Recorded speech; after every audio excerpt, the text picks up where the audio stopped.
श्रीमान वेंकटनाथार्य कवितार्के केसरी वेदांत आचार्यवर्यो में सन्निधत्तां सदा हृदि रामानुजदया पात्रं ज्ञानवैराग्यभूषणं श्रीमद् वेंकटनाथार्य वन्दे वेदान्तदेशिकं लक्ष्मीनाथसमारम्भां नाथयामनमध्यमाम् अस्मदाचार्यपर्यन्तां वन्दे गुरुपरम्परां यो नित्यमच्युतपदाम्बुजयुग्मरुक्मव्यामोगतस्ततितराणतृणाय मेने अस्मद्गुरोर्भगवतोऽस्य दयैकसिन्धोः रामानुजस्य शरणं प्रपद्ये.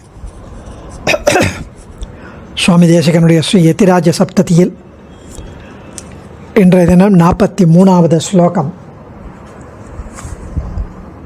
இந்த ஸ்லோகத்தில் சுவாமி யதிராஜருடைய ஸ்ரீ சூக்தியின் பெருமைகளை பிறர் அறியாமல் இருப்பதை பார்த்து நொந்து அதை பற்றி அருளி செய்கிறார். இங்கு குமதிகள் யதிராஜ சூக்தியின் பெருமையை அறிய மாட்டார்கள் என்கிறார்.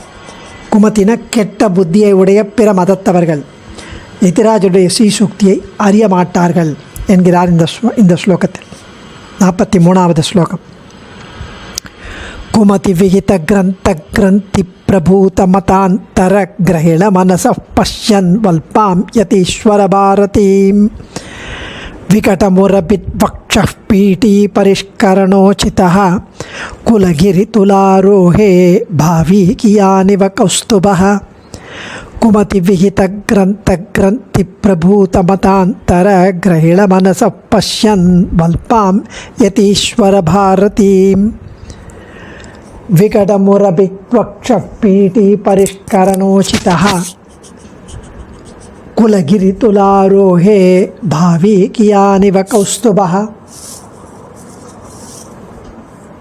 நல்லறிவு பெறாமல் கோணலான புத்தியை உடைய பிற மதத்தினர்கள்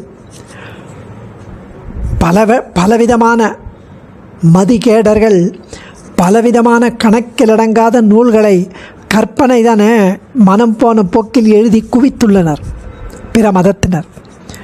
பலர் அந்த மதங்களை பின்பற்றுவதோடு பிற மதங்களில் ஈடுபாடு கொண்டுள்ளனர். இப்படி இருப்பவர்களுக்கு எம்பெருமானுடைய ஸ்ரீசூக்தி வடிவத்தில் சின்னதாக தென்படுவதால் 9 கிரந்தம் தான் எழுதியிருக்கார் அவர் அப்படின்னு அதை பயனற்றதாக எண்ணுகின்றனர். நூலிற்கு பெருமை நூலின் சுமையை பொறுத்ததா இல்லை கூறப்பட்டுள்ள கருத்துக்களை பொறுத்ததா? சும்மா எழுதி தள்ளினா அது விஷயம் இல்லை, அது கூட அவர்களுக்கு தெரியவில்லை.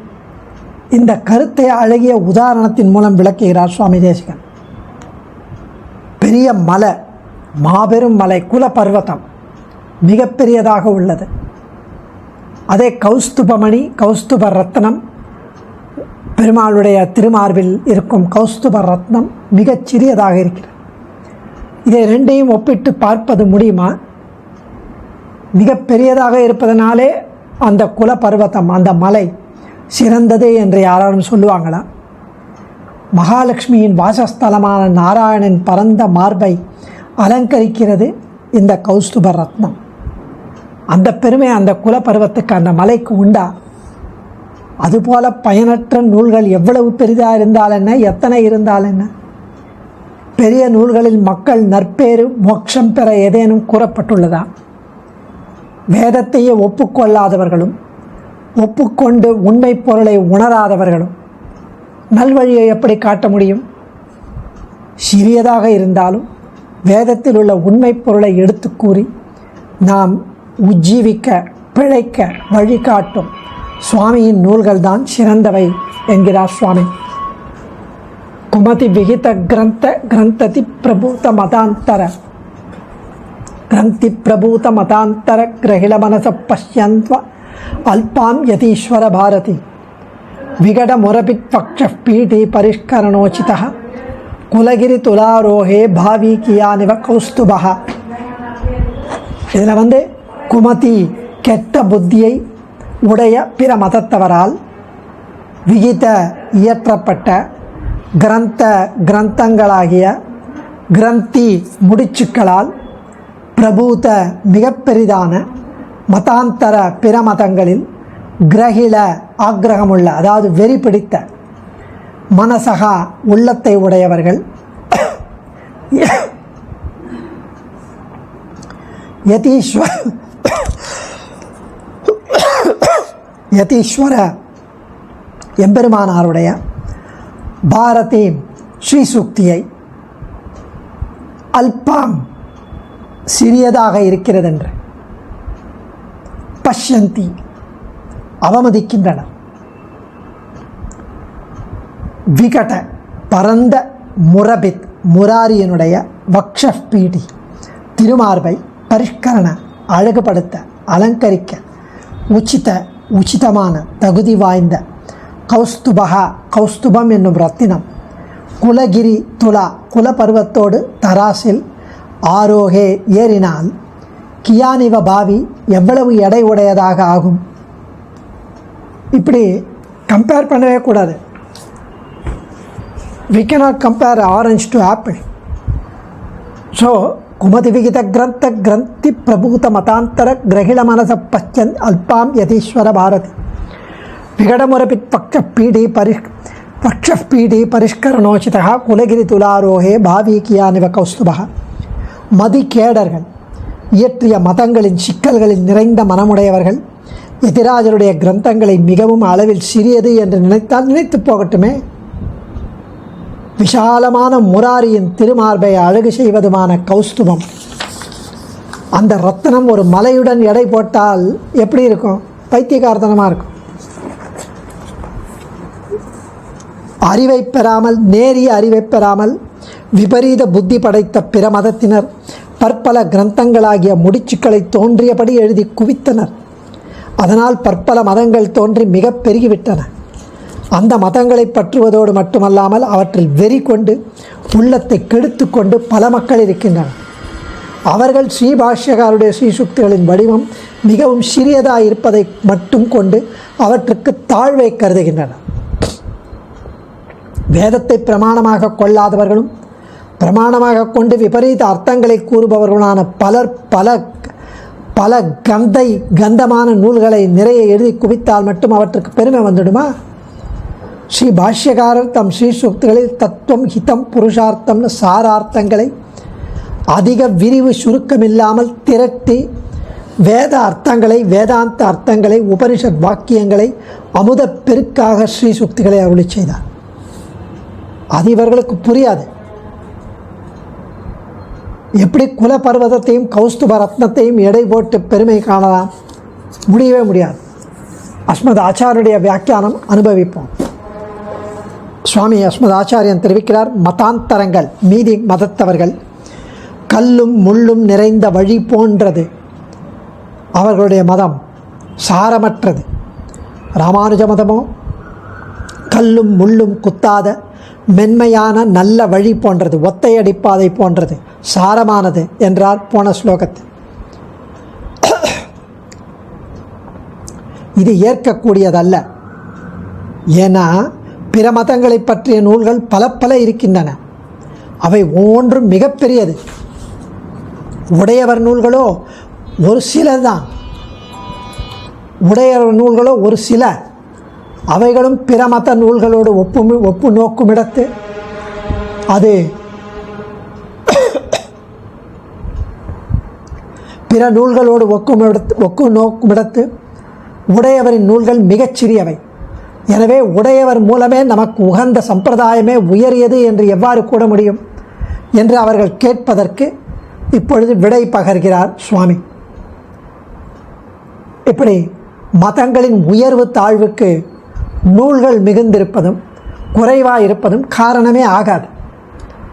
உயர்ந்தது சிறியதாகவும் தாழ்ந்தது பெரியதாகவும் இருப்பதை நாம் கண்கூடாக பார்த்து வருகிறோம். எப்படி அப்படின்னா, கடலை கடைந்த போது கௌஸ்துபம் என்னும் மிக உயர்ந்த மணி ரத்தனம் தோன்றியது. மகாலட்சுமியும் தோன்றினாள். அந்த மணியை எம்பெருமான் தன்னுடைய அகன்ற திருமார்பில் ஒரு பக்கம் கௌஸ்துப மணியையும் மற்றொரு பக்கம் மகாலட்சுமியையும் தாங்குகிறார். கௌஸ்துபம் மிக உயரியது. அதற்கு ஈடான மணி ரத்தனம் உலகிலேயே கிடையாது. இது ஜீவா அபிமானி தேவதை கூட, ஜீவாத்மாவுடைய அபிமானி தேவதை. மிகச்சிறந்ததாயினும் அளவில் மிகச்சிறியது. புருடன் மணிவரமாகங்கிறார் வேதாந்த தேசிகன். அதுதான் அந்த மணி. இது மகாலட்சுமியோடு இம்மணியும் சர்வேஸ்வரன் மார்பில் அணியக்கூடிய பெருமையை பெற்றது. குலாச்சலம் என்ற ஒரு மலை உண்டு, குல பர்வதம். அது மலைகளுக்குள்ளேயே மிகப்பெரியதான். மகா பிரளய காலத்தில் தான் அழியும். அது கௌஸ்துபமணியையும் குல பர்வதத்தையும் தராசு தட்டில் வைத்து நிறுத்தினால் மலை இருக்கும் பக்கம் அடியில் தான் இருக்கும். ஏன்னா அது அவ்வளோ பெருசு. மணி வைத்த தட்டு எப்பொழுதும் மேலே தான் இருக்கும்.